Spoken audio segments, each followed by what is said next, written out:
অশ্লীল কন্টেন্ট, অশ্লীল প্রকাশনা এবং অশ্লীল বিভিন্ন রকমের নাটক ইত্যাদির মধ্য দিয়ে সমাজে যে অবক্ষয় হচ্ছে তার জন্য কি করা যায়।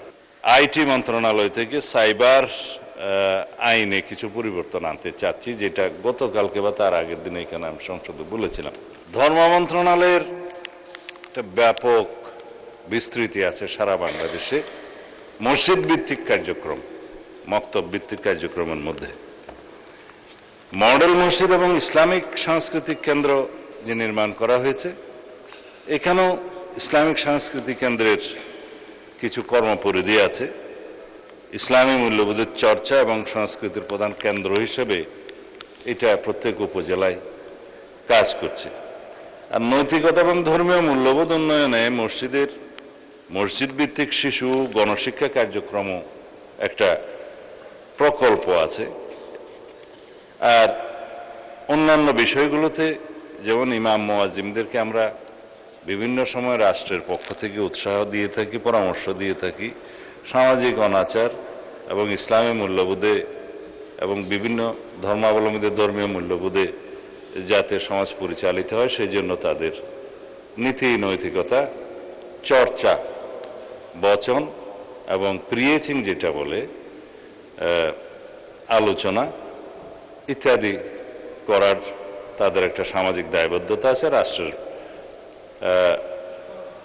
রাষ্ট্রের পক্ষ থেকে সেই রকম অনুপ্রেরণা দেয়া হয়।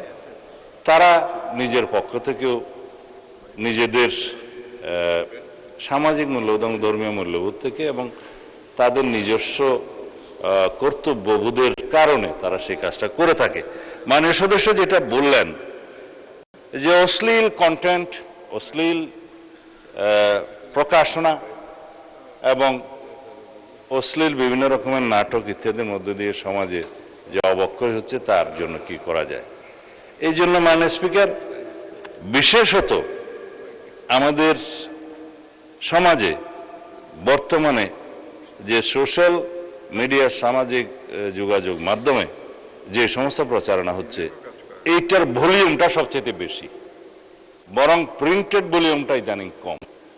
তো যে ভলিউমটা সবচেয়ে বেশি সেই ভলিউমটাকে অ্যাড্রেস করার জন্য আমরা আইটি মন্ত্রণালয় থেকে সাইবার আইনে কিছু পরিবর্তন আনতে চাচ্ছি, যেটা গতকালকে বা তার আগের দিনে এখানে আমি সংসদে বলেছিলাম।